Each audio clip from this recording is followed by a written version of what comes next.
All right, Romana, it looks like we got about 16 people. Are we ready to roll?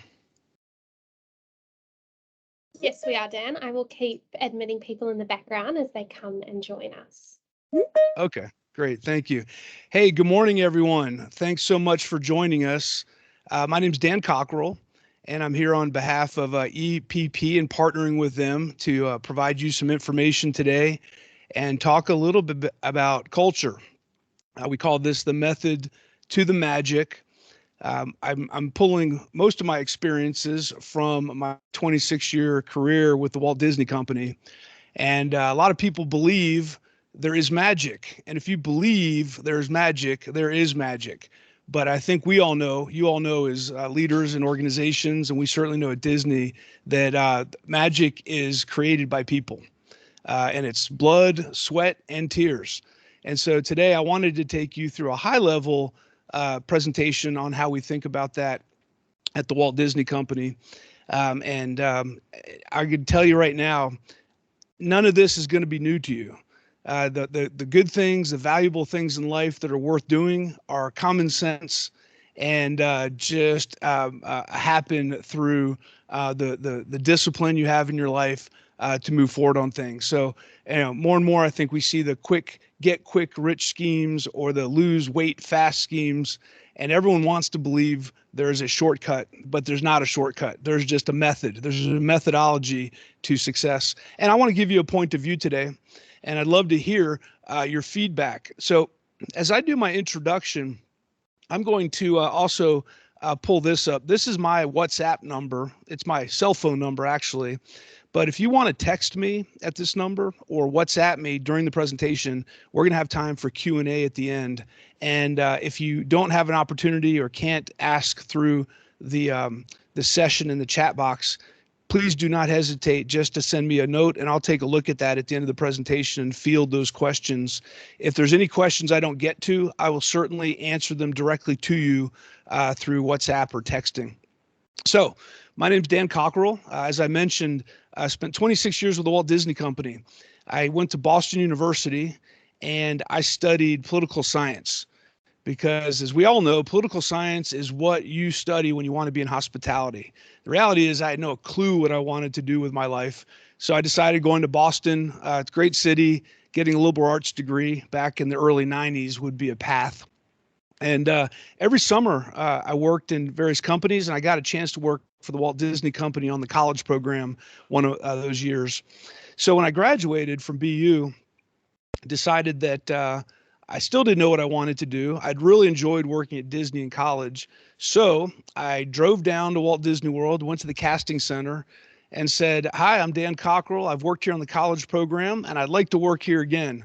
And they said, "Great." They said, what's your background?" I said, "Well, I studied political science." And they nodded and they said, "Okay, good." I said, "So what am I qualified to do?" So they went to their big book of secrets and they looked, political science, parking. You are qualified to park cars. And so that's what I ended up doing at Epcot. And so in my mind, actually, some of the politicians these days maybe that we have that study political science should be parking cars. But this is not a political discussion. So I parked cars at Epcot for about 6 months. But I did have a alternate plan. I knew that Disneyland Paris, Euro Disney at the time, was going to be opening in 1992. So I went back to casting and I said, "I'd like to be on the team to help open Euro Disney." And they said, "Well, you can do that, but we can't help you with a visa to work there." And I said, "Well, I'll tell you what, I already have a visa. I applied one through BU and I can go work in Europe for 18 months. And they said, "Well, you're on." And I said, "Great." And they said, "What am I going to do?" They said, "Well, of course. You're going to do what you know how to do because you're qualified to do. You're going to do parking." And I said, "Can I put international parking on my resume?" They said, "You can put whatever you want, but you're going to be out in the parking lot again." So I got on a plane January 1st, 1992, and flew to France. I spoke about 6 words of French and was out in the parking lot about a week later, wondering what the heck I had done. Well, the story continues. We opened the park in April of 92, fairly successfully. I met a girl And we've been married for almost 30 years now. She's from Lyon in France, and she worked for Disney early on. So we spent 5 years at Euro Disney in Paris, and I had 5 different jobs. Eventually, we moved back to Florida in 1997. And from there, I went and had another 14 jobs, moving through theme parks, resort hotels. In the last 9 years I was with the company, I was the vice president of Epcot for a couple of years, Disney's Hollywood Studios, and I finished up there as the vice president of the Magic Kingdom. So during this 26 years, on the side note, Valor and I are raising 3 children, fairly successfully, with little blocks in the road. If you've had kids, you know how that is. So we moved on, and they all went off to college at some point. And the last one was about to leave, and Valerie came one day and said, "Hey, let's get out of here. We got to go do something else. I'm not hanging around Orlando, Florida for another 5 or 10 years until you retire." And I said, "You're crazy. I can't leave Disney. It's all I've ever done. I can't do anything else. I'm institutionalized." And so we talked about it for a year. And Valerie usually gets her way, but it took her a year to wear me down. So I put in my notice in March of 2018, and we started our own consulting company. She's a facilitator with the Disney Institute and has 6 years of experience doing that. So we now travel the world and share our message on leadership, customer service, cultural differences. And we are scrappy entrepreneurs, and we're 4 years in, and we're still learning a ton every day about how to do this. But it has been energizing to leave a big corporation, which we couldn't have done this without, and learn how to make our way. So a lot of what I'm going to talk about today is common sense, but I think that's how really great organizations run. They run on common sense and get the basics right. And I'll plant some ideas with you.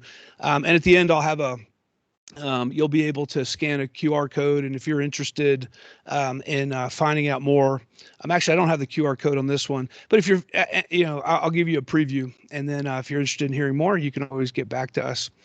And once again, for those of you who have just joined, this is my WhatsApp number, my text number, 321-354-5862, starts with a 1. If you're interested in submitting a question during the presentation, I'll try to get to all of them at the end. And if I can't, I will get back to each of you individually. So we are going to jump right in, and we're going to jump in with, I want to challenge you all. I have a question for you, and get some interactions here. And Ramon is going to put the poll up in just a minute.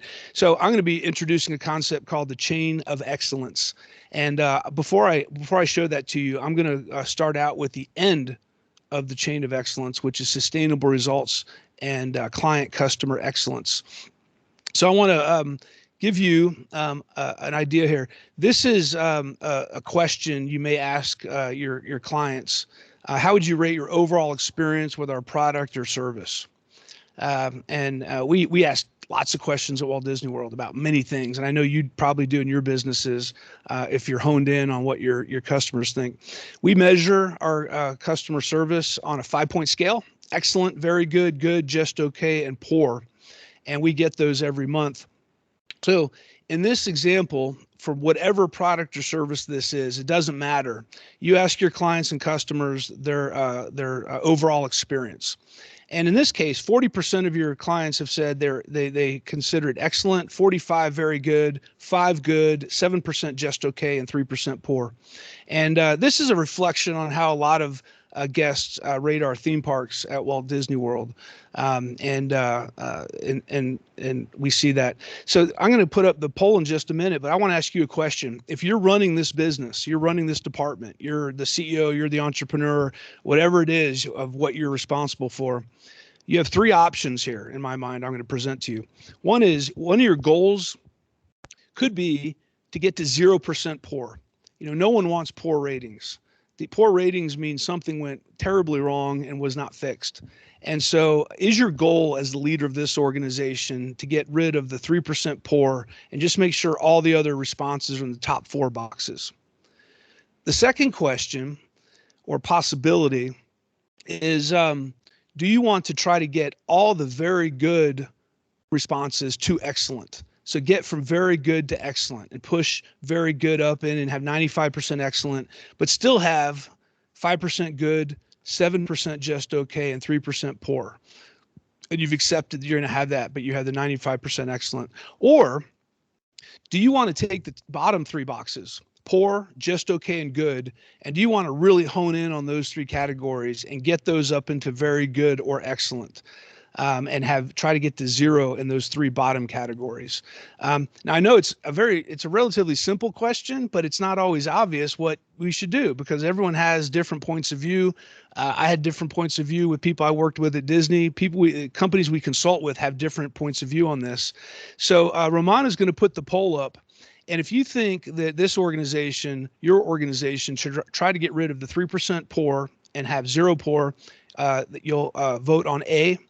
If you want to get very good to excellent, you can go ahead and vote B. And if you are looking to get poor, just okay, and good to very good, vote for C. And I'll give you about 20 seconds to vote on this about how you would run your organization if you were getting these kind of results. And let's see what we come up with. And then we'll dive into what I consider the optimized solution. So Ramona, as soon as you get the majority of votes in, if you could go ahead and publish the results of that, we'll see what everybody thinks.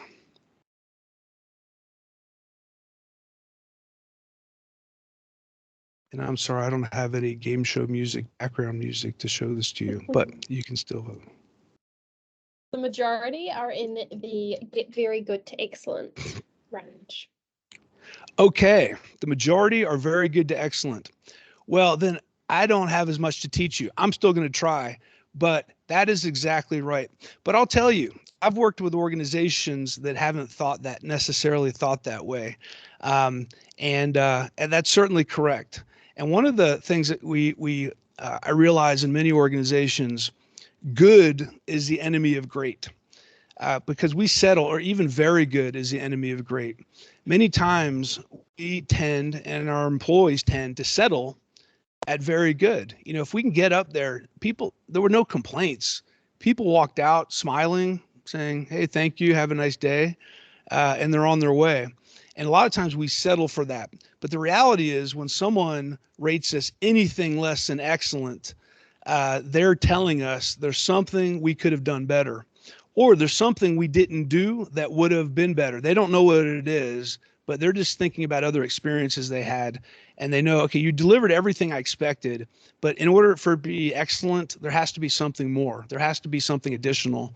And that's where the rub is with organizations. And I'll give you plenty of examples as we get into that in the next sections. But we tend to settle. And as a leader, what I have found, typically your teams will not work. They'll only work as high as the bar you set. So if you set the bar very good, they'll get there. But if you become more demanding, more engaging, more inspirational, clear on what you want to get done, pushing every day, looking for opportunities, listening to your teams, implementing their ideas, making them feel respected, excellence starts to appear. And when excellent appears, your business is dramatically more successful. So in this case, and I think you all, like I said, I think you all got this one, 95% excellent. Now look at that. And this is where businesses just take off, and they got more business than they know what to do with. Poor, you don't want to have poor. Poor is not a good rating to have. You should always focus on not having that happen, and you should have recovery procedures in place. You should be empowering your employees so they know what they can do for a guest or a client to recover a situation. And in fact, we teach a whole module on this, is how to make poor experiences a strategic advantage in your business to build customer loyalty. Because when you really mess something up and you come back and heroically make it even better, it's funny, clients are even more likely to come back to your business again when they see that you didn't reach it and you cared so much. You found a solution quickly. You took the responsibility and got there. We calculated at Walt Disney World, every percent of excellent, which leads to intent to return and intent to recommend, was worth about $200 million in return business, saved fees on advertising and marketing because of the intent to return and the word of mouth business we could get. So like you all saw here, you know how hard it is to give someone feedback who's doing a very good job and get them to excellent. You know what it's like to have a very good operation and figure out how to make it excellent. It's really hard because you're already at the top end of how you're delivering your business, and then you got to go even further. And that's really the key to a lot what I'm going to talk about today is it's that extra effort, and the extra effort goes to those first place recipients. So, um, first place gets a disproportionate amount of rewards. That quote is by Dan Cockerell. That's me. I was thinking about how to really explain this. And if you look at any research on anything, first place gets a disproportionate amount of awards because you could say second place is pretty good. If I'm in the Olympics, and you all heard this before, if I'm in the marathon in the Olympics and there's, maybe 150 runners, um, what does second place get? They don't get to be on the cereal box. They don't get the sponsorships. They don't get nearly the accolades, nearly the opportunities that first place gets. And I'll ask you, have you ever asked someone, looking for a garage to fix my car, can you recommend the second best garage you know? No one ever refers the second best. Hey, I'm looking to take my wife out for our wedding anniversary. Do you know what the second best restaurant is? So once again, you need to know in your business, people need to have no doubt in your mind that you are the best at what you do and you deliver that in the best way. Now, how do you do that? That's where we're going to get into the thick of things here. And that's where it comes to culture. So I want to show you this model. It's called the chain of success. It was in the Harvard Business Review decades ago. Disney adopted it, and this is how we ran our business. And this is now how in our consulting business, we talk about everything we do. The result, the lagging indicator of every business is sustainable results. And sustainable results are making money. But in order to do that, you can change price. You can change the cost of your goods. You can change the volume of customers and clients you have through advertising. Those are all levers you can pull, and you need to because you're running a business. But really, the lifeblood of every company is for, once again, customers to say, I will absolutely return again. I will absolutely recommend this product or service. And we see that play out every day now on Uber, on Airbnb, the star system. Anything, whenever I see a 3.5, I don't even look at it. I'm going for the 4s and 5s because I know the wisdom of the crowd is going to take me to a place. When I have 1,000 people on average that rate something a 3.5, something's not right. And I'm going to go find those 4s and those 4.5s and those 5s to be able to utilize. So that's really the lifeblood. How do you do that? You deliver excellent customer service. You deliver not only what your clients expect, but you deliver what they desire. When I go to a restaurant, I expect to not get food poisoning. I expect the service to be decent. I expect the server to be nice. And I also desire them to make a great recommendation. And I desire that they ask us and get us the food that we really want to have. And I desire that they are really excited about us being there and maybe look for those little special things they can do. Talking to my wife, talking to me, being efficient, maybe talking to our kids. So it's that little extra. Well, in order to deliver that, who delivers that? Your employees do. And as I moved on at Disney, more and more, I realized how important this was. When I first started out, I was a parking employee managing myself. So I knew that whatever I did, it was accountable on me. And by the end of my career, I was leading a team of 12,000 employees running the Magic Kingdom. And it came to light that we are in a symbiotic relationship. I need to make sure I do a great job to create a great environment here, create a great culture, but I need all 12,000 employees to do their job because our guests are not rating their experience on me personally because they don't see me. They're rating it on my ability to influence the frontline employees to be able to welcome them, be able to make exceptions for them, to be empathetic, to be problem solvers. And that's the tough thing and the fun thing about leadership. It's, do your actions, does what you believe translate down through the organization to your frontline employees? Because that is where the action happens. That's where those moments of truth occur. I've called, I don't know if many of you have traveled recently, but when you buy an airplane ticket, I'll just tell you, you better get the right ticket, the right time, and make sure everything works out. Because if you have to call an airline, you are in big trouble. So I have been in these situations where I'll get on a phone to call an airline, and the message comes on, a very nice message with very nice music. Hello, we value your business. We value you. We're really busy. And if you'd like to hold, your wait time will be 6 hours and 29 minutes. I literally got that message one day. And I'm thinking to myself, I don't know who the CEO of this airline is, but I'm certainly sure he did not approve this message. And I'm sure some executive didn't approve the message. I can't imagine anyone in any airline approved a message to ask one of their customers to wait for 6 hours and 29 minutes so they could get on the phone with an agent. Now, in my mind, you know what? Let me leave a voicemail and tell me you'll get back to me in 72 hours. Tell me, you know what? There is no way you're going to get on this phone with us except between 2 and 3 in the morning. Call back then. I'll get up at 2 o'clock. I don't want to, but you've given me an option. Tell me you're going to call me back in a week because I don't travel for another month. But don't tell me to wait for 6 hours and 29 minutes. So once again, it's all the frontline interactions, whether it's through technology, through your employees, where people make their decision on how great the service is and how the employees are and have the tools to make this happen. And leadership excellence, leadership culture is number one. That's your job as a leader. You create the tone, you set the tone. When the leader walks into whatever area they're managing, that is the culture. At home, you have a culture. And the culture in my home was we do not have electronic devices on the table during dinner. And if you did, mom was going to get on you, and that included everybody. No TVs on. This is a time to talk. That was how things were done in our house. And that's what culture is. It's how things are done around here. And so you can do that through many different levers, policies, procedures, training, but a lot of it comes to muscle memory. Everyone just knows how things are done here.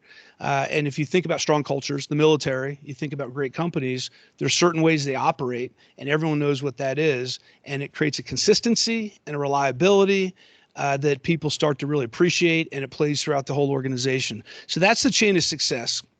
Now, what I'm going to hone in today, because I think you all wanted to know, what can I personally do if I'm leading an area?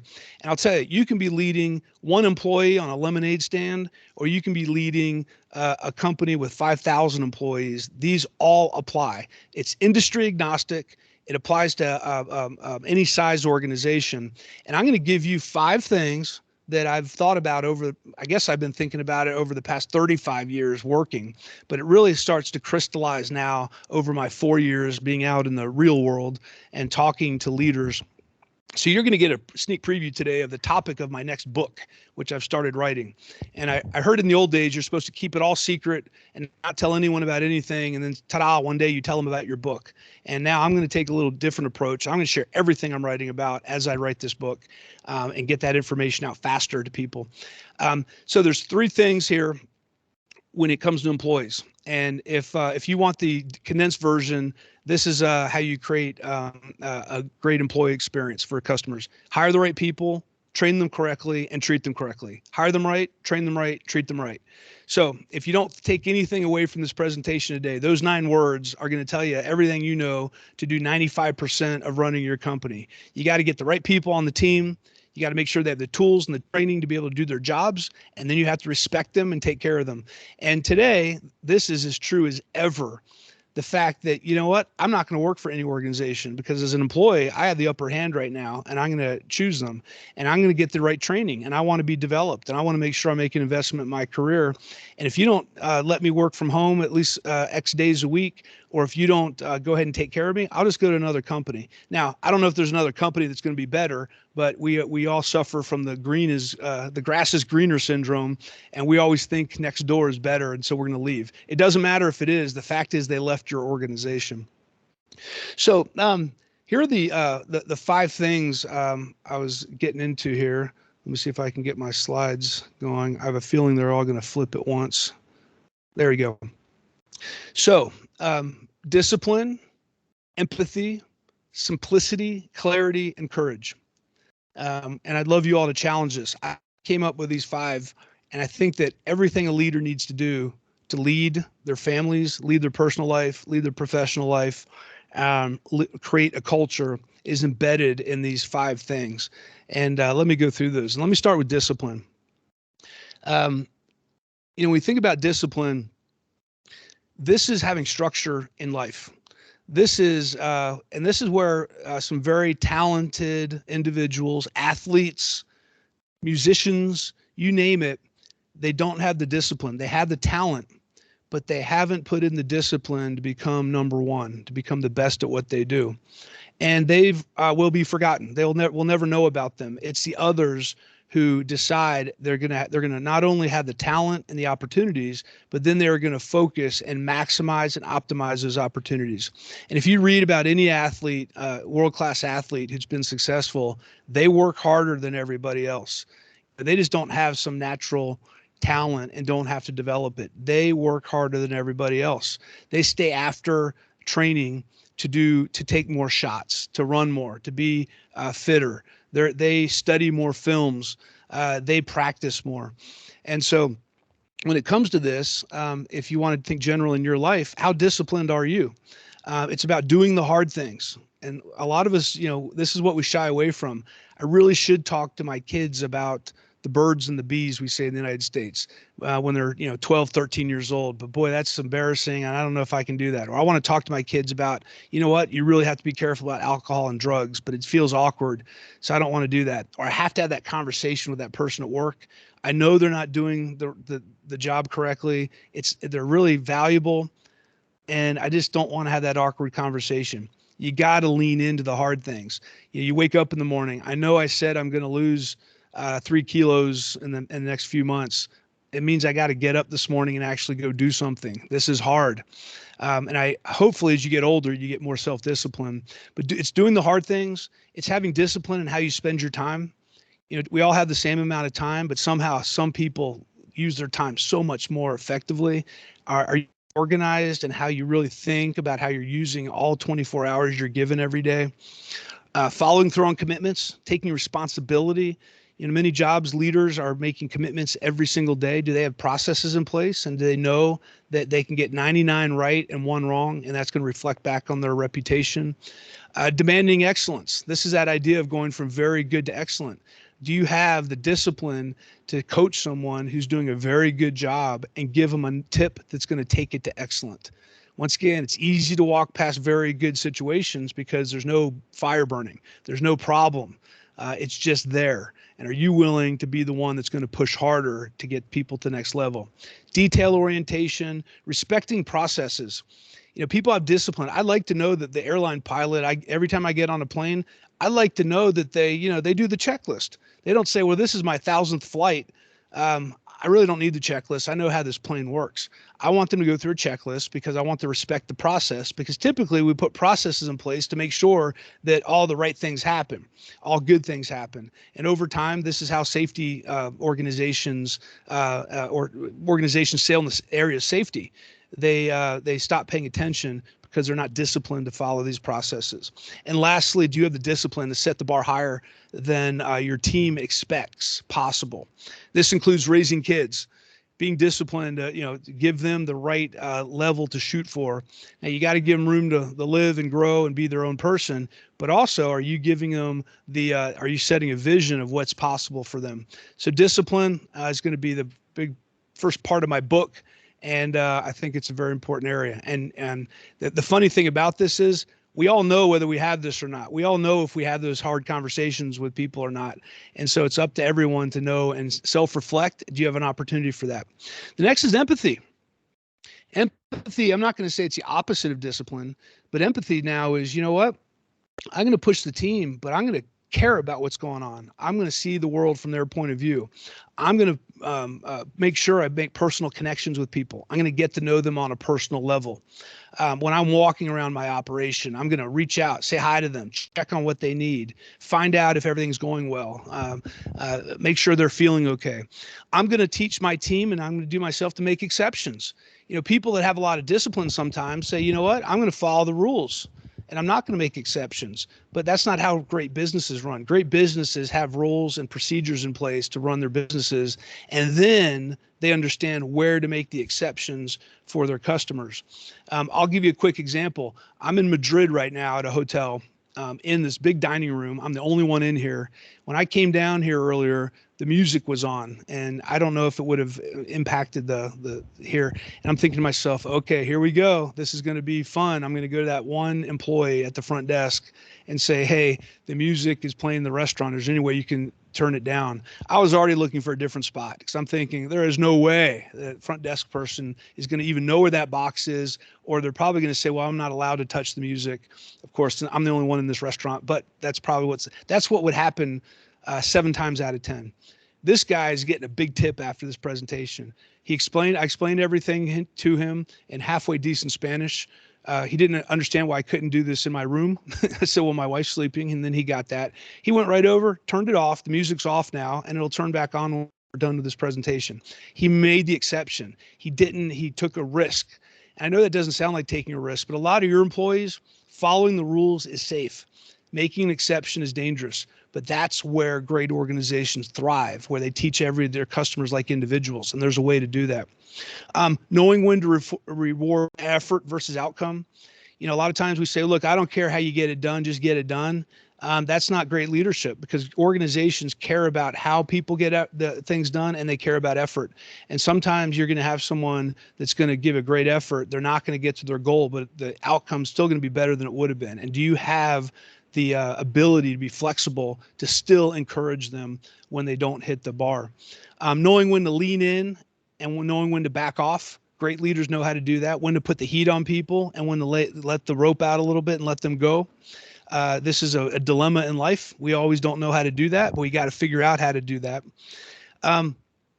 Judging the behavior versus the person. When you're empathetic, you're able to not judge a person personally. You're able to really think about what are the behaviors and how can I hone in on the behaviors of this person and make them more successful. Because just because they did something maybe not really smart doesn't mean they're a bad person, and it doesn't mean they don't have great potential. I'm going to plug this back in. It just means that they need a lesson, and they need to be talked to. So can you do that? Putting yourself in your employee's shoes. I used to park my car in the employee parking lot. I used to take the bus in. I'd go eat in the employee cafeteria. Are you seeing your business from your employee's point of view? I can tell you these airline companies, they are not going to their call centers and talking and seeing what it's like there. Because they would never let these messages go out. Are you putting yourself in your customer's shoes? Are you able to go? I used to visit the Magic Kingdom once a month with flip-flops, shorts, and a baseball cap. And I'd go be a customer for a day. I'd buy a ticket. I'd go in. I'd wait in line. And by the end of the day, I had a laundry list of things we were doing really well and a laundry list of things we had to improve upon. When was the last time you really got engaged with your products or services? Have you visited your website recently? Have you clicked on the links to see how it works? Have you tried to make a reservation or buy something? You're going to find things, and it's incredible how we get that far away from what we're delivering when we're running companies, because we are so busy running it, we forget about our customers, our employees. Are you self-aware? Do you know what your impact is leadership-wise on others? And do you receive feedback? Are you able to receive and give feedback to people? So empathy, and once again, there are lots of books on this, and this is where leaders can differentiate themselves. The next one's clarity. And I found, no, I think I skipped over one here. Empathy, there it is, clarity. This is, once again, lifeblood of every company. Are things clear? Do you have a clear process on how you select your candidates? Or do you let each manager in your organization have a different interview? When someone comes in, it's like, okay, let's find out your background. You should have questions and a process and a methodology that's the same every time, because you're trying to hire for skills, passion, and attitude, and you want to find those employees that have this great attitude. And there is a way to hire those people, but you got to have a methodology. Typically, interviews are about as successful in selecting talent as handwriting analysis. They're not done well. And so do you have clarity of what you're looking for, what candidates you're looking for, and how to select them? Training. Is there clarity about the training process? Every time I talk to employees, they say, yeah, I I spent time with someone, and the next day they gave me the keys and said, good luck. They said, I really wasn't feeling confident about my role. What's your onboarding process look like? When an employee arrives the first day, do they feel like $1,000,000? Do you make them feel like, oh my gosh, I can't believe I'm just a frontline employee, I'm a frontline manager, and the general manager came to welcome me. I had lunch with my manager in the first week to find out who I was. My trainer introduced themselves. They gave me plenty of time to observe. Then they gave me time to do, and then get feedback, and they checked me out at the end. They gave me an extra 2 days of training when I first got here because I was struggling with a couple things. And they said, look, we'll give you as much training time as you need because we want you to be great once you're done getting onboarded here. Such an important process. A lot of organizations will say, what if you invest in all this training, you spend all this money on training for an employee and they leave within 30, 60, 90 days and go somewhere else? And I say, well, I'm not worried about that. What if you don't train them and they stay? Then they're going to do damage to the organization every day because they have not been trained on how to follow the procedure. And in some organizations, not only are you putting service in jeopardy, you're putting customers' safety in jeopardy. If someone doesn't know they're not supposed to wash their hands in food and beverage for 20 seconds, that can become a foodborne allergen issue. So once again, training. How do you treat your employees? Is there clarity about what you expect? What are the expectations you have on your team to reward performance? What are the expectations you have with your team on how you give feedback? What are the benefits you're offering? Is that clear? And then the last three, and I'm not going to get really into this because we don't have time this morning, but do you have a common purpose? Do you have a reason everyone shows up every day? And this isn't the mission of your company. We are here to make sure every customer in the world has X. This is about why do your employees come in every day? What is the overriding purpose of your company? And if you asked anyone at Disney this question, most of them, it would be, what's your role? Well, my role is I park cars, or my role is I fry French fries, or my role is I'm in an accounting department. What's your purpose? Oh, my purpose. Well, my purpose is to create magic for guests. And once everyone has a common purpose, it actually overrides their role. You're actually empowering them to do things they wouldn't commonly do in their job because they don't think about themselves as doing that job. They think about their purpose. I'm out here cleaning, sweeping the ground and cleaning the bathrooms and custodial, but my purpose is to create magic. So can I do artwork with my broom and a bucket of water when I get a chance and draw a Mickey Mouse, which you'll see at Walt Disney World? I'm a housekeeper. I clean the room. I make sure everything is done. I don't even see the guests. By the time I get there, they've gone out for the day. And by the time they come back, I'm gone, and their room is clean. So what happens? You make towel animals. You set up the plush in people's rooms that way. Do your employees know that what experience they're trying to create for your customers first, and then what their job is second? Because once again, you're not going to differentiate your business by people doing their job well. You're only going to get to what the competition does.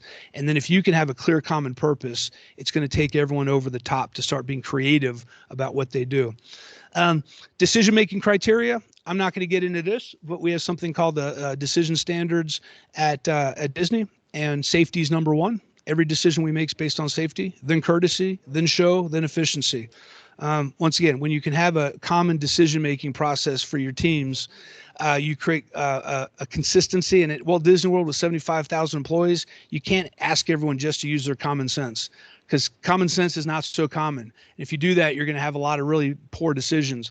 But if you can give everyone a criteria to make a decision, and I'm not talking about a standard operating procedure and give them an encyclopedia of what ifs. I'm talking about train them and then tell them, if you don't know how to make a decision, you haven't been trained, here's the criteria you're going to use to make that decision. And when you do that, the decision making that comes out of it is much more narrow because we're all working off the same music sheet.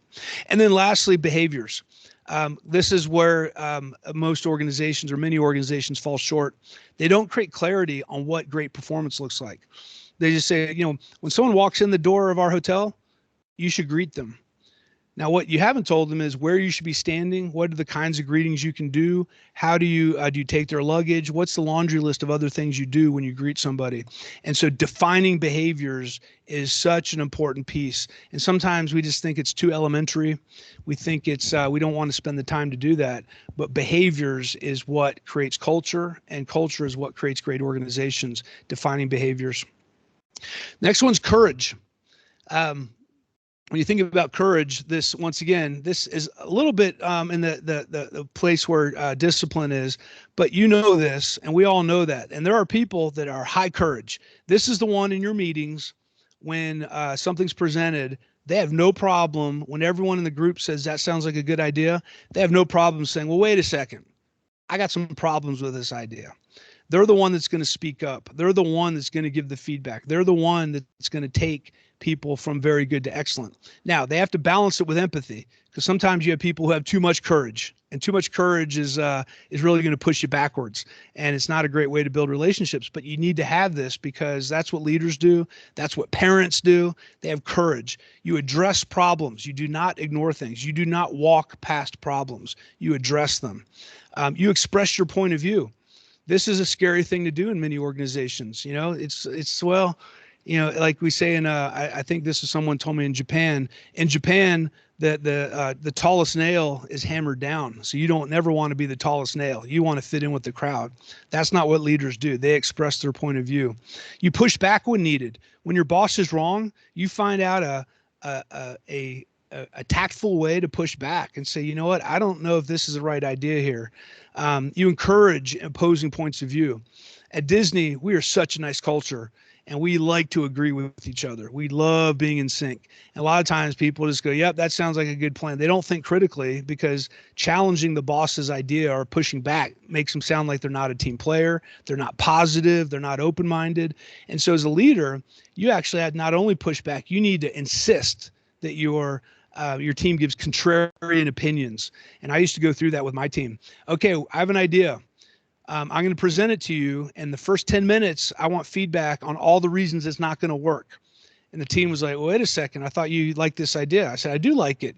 But if I ask you what's good about it and we walk away, we're going to make some big mistakes here. So all you can talk about the first 10 minutes is why it's a bad idea.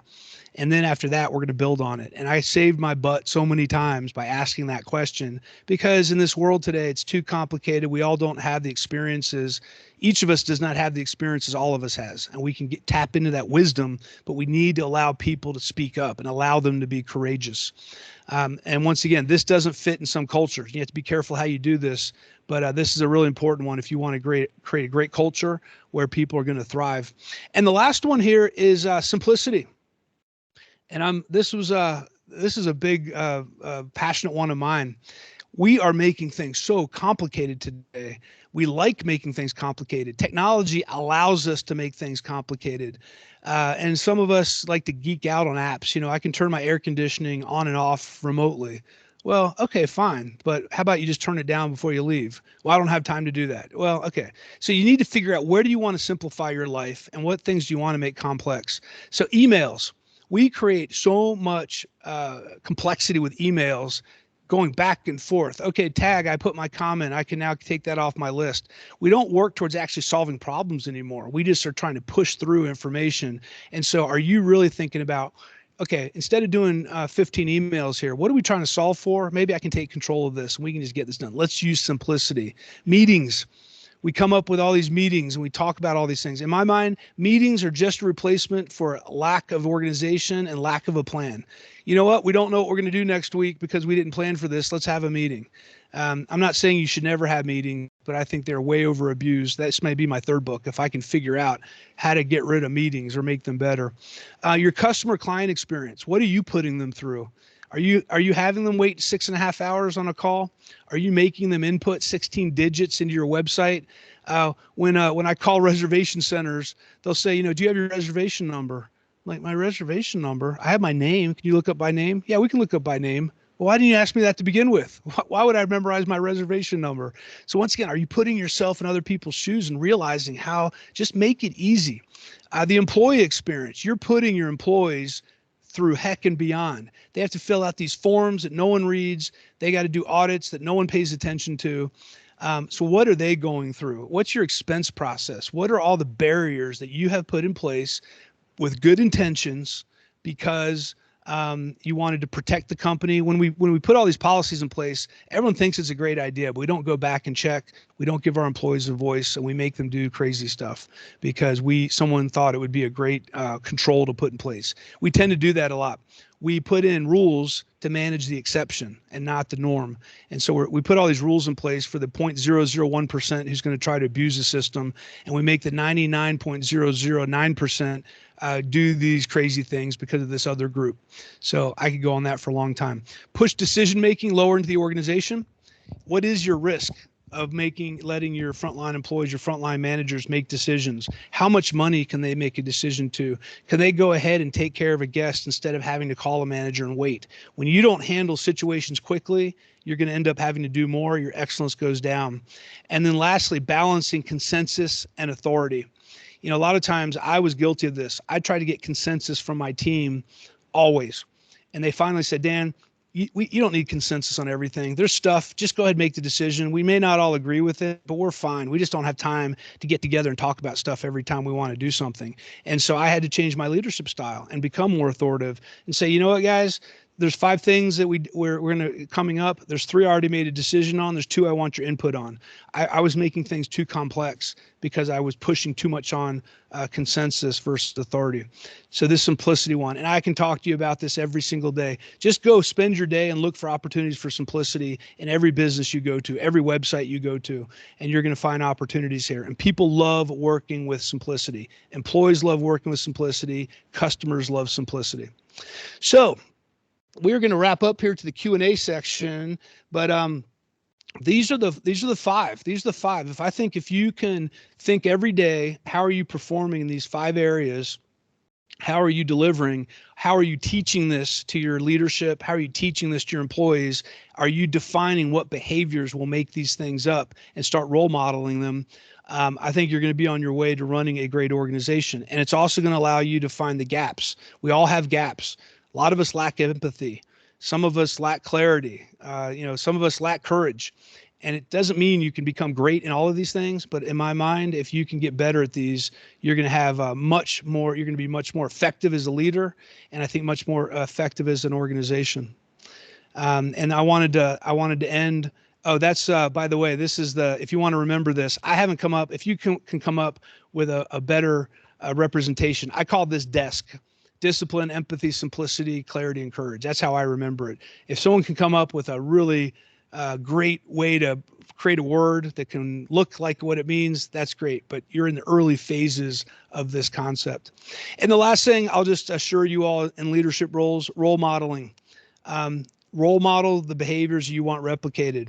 There's so much hypocrisy in the world today. There's so many people saying one thing and doing something else. So if you really believe in something, start role modeling it. Start doing the things, because everybody's watching you.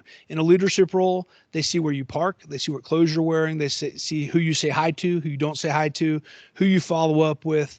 They look at your standards and they replicate your standards as a leader. And a lot of this is directly in your hands. This is Walt Disney picking up a piece of trash at Walt Disney World. And that's part of the culture now. Everyone at Disney picks up trash because it's too big a place to be able to have custodially only do it. And having a clean environment is really important. So that's just one example. And this is important in raising your kids. I don't have to tell you that. So yeah, I do have the QR code. So this is a QR code. It'll take you to our media kit. And if you'd like more information about what we do, my book is in the media kit, the link to that. And we got all kinds of stuff going on. So I'll leave that up for a moment. And Romana, I think we're going to open it up to some Q&A now. And I'm taking a look at my text to see if anything has come through. And let me see. I have one text from this morning. Did you leave a note on my windshield? I did not leave a note on your windshield. I don't even have a car here. Let me see. So Go to chat. Okay, we're done. So I don't have any questions, but I'll open it up, Romana, for the last 10, 11 minutes here. And I would love to address anything on your mind, anything you'd like to, any comments you'd like to make, or anything else you'd like to challenge me with here. So take it away. All right, so Phil has his hand up at the moment. Phil, if you would like to either pop something in the chat or unmute yourself.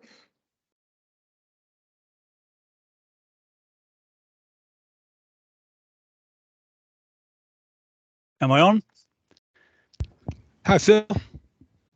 Hey, Daniel. I really love that. And I particularly love two things: the contrarian aspect and the courage. And because you mentioned contrarian, I was a little bit miffed to find that at the beginning when you did the poll, I was one of the ones that needed to be converted. So I was in a very small group. And I've always had this kind of mantra that where people say good is the enemy of great, I find the pursuit of excellence is the enemy of radical improvement. And I was surprised that Disney would spend time trying to get people from very good to excellent when people can have the very same two experiences. It's just their mindset. One calls it mindset, one calls it excellent, one calls it very good.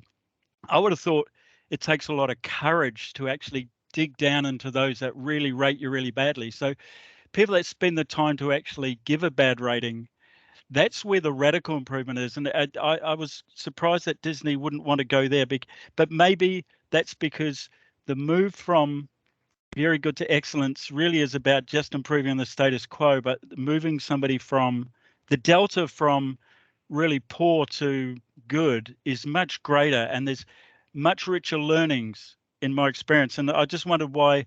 So did Disney actually spend some time at the bottom of that well? It's a great point, Phil.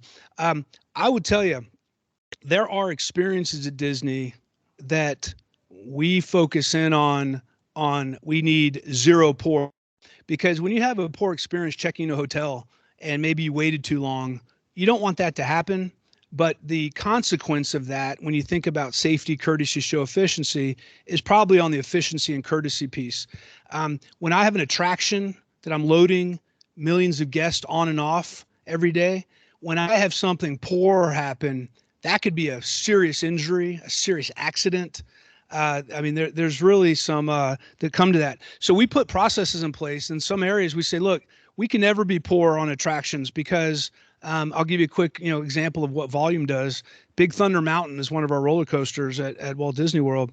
If you load every guest in line, put them in the train, have them ride safely, have them exit the train safely, and leave the attraction. If you do that at 99.99% excellent, you're still going to have 670 incidences in a year. And those incidences could be everyone from falling into the track. I mean, you can imagine what could happen on a roller coaster. So in those, we have redundancies and we have so many things in place because the consequence of being poor in those areas is unacceptable.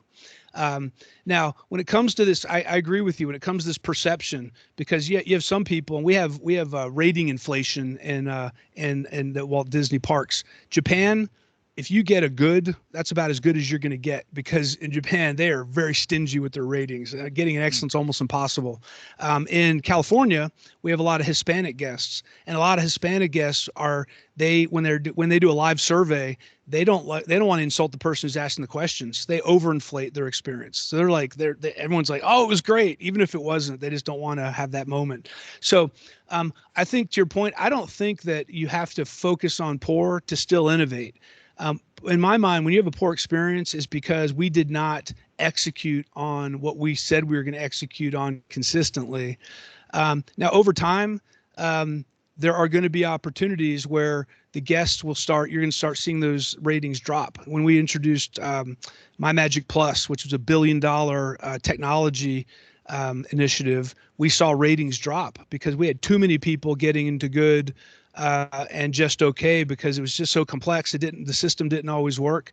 So I'm not saying you ignore poor, and I'm not saying you ignore innovation. And I absolutely think you need to listen to your customers all the time. You need to actually not only look at how they're experiencing your product, you need to find out how they're experiencing products even outside your industry.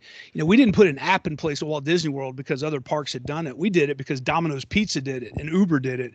And everyone started saying, well, why doesn't Disney have an app where I can plan everything?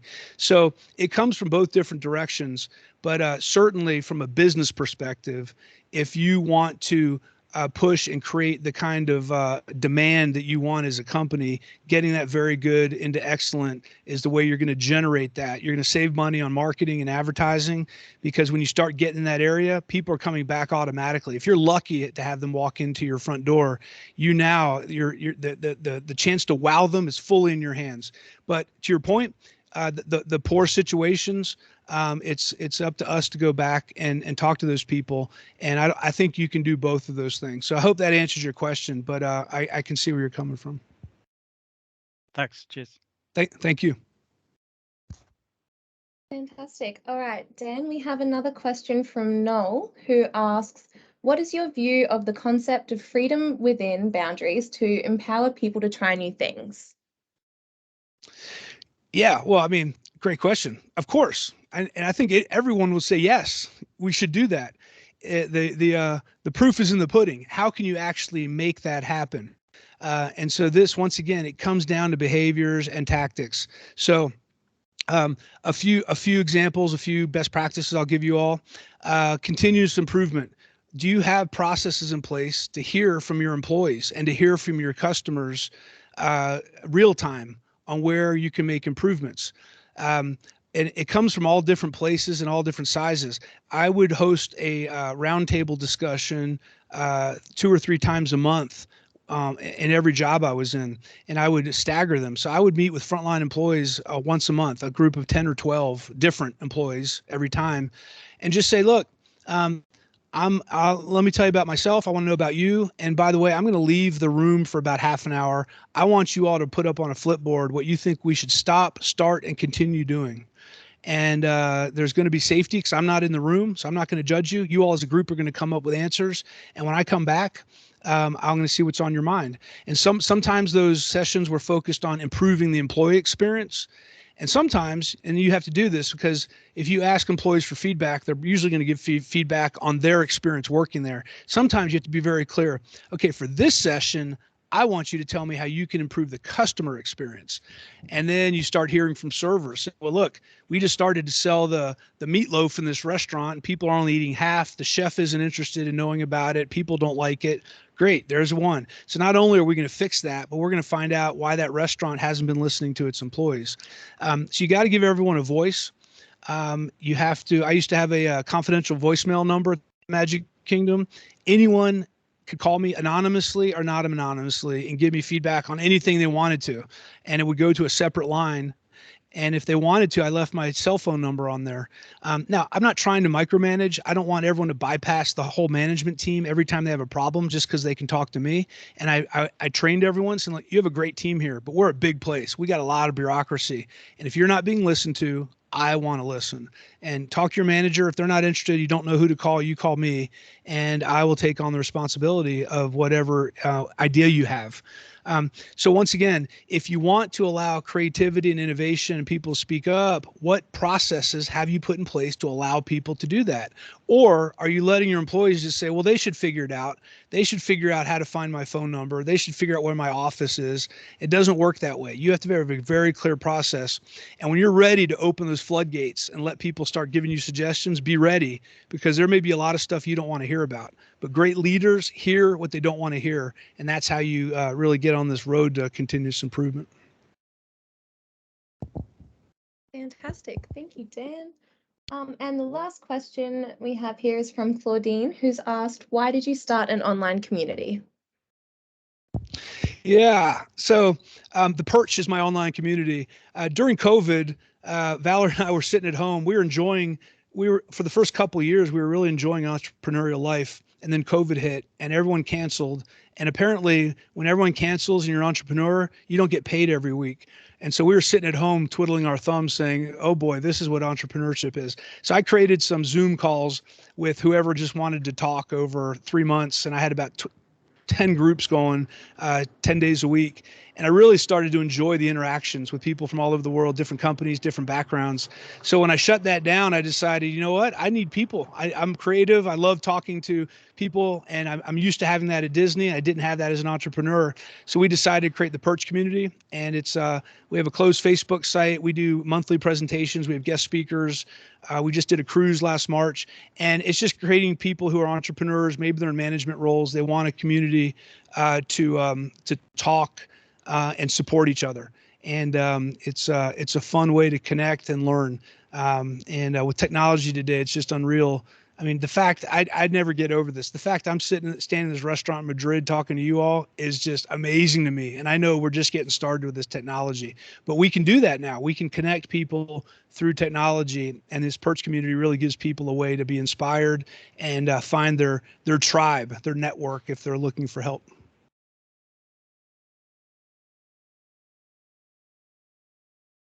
Fantastic. All right. That seems like that's all of the questions we've had come through for this afternoon. So we might wrap up now.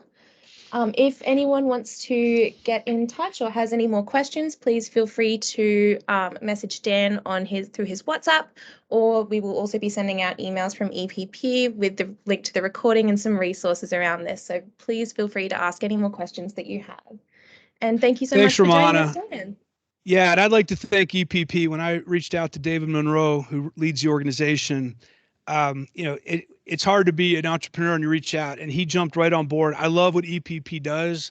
They have guaranteed results. They put behaviors in place. They get into the nitty gritty tactics, and I think we have a lot in common. So I really appreciate David and Andrea and Romana helping me put this together today. Hope you enjoyed it. And I'm going to, like I said, I know people are calling from all over the world. Valor and I are going to be down in Australia, New Zealand, at the end of this year, doing some work down there. So if you're interested, you can check out our website. You can text me, and we'll keep in touch. Thank you very much. I hope you enjoyed it, and I hope everyone has a fantastic day.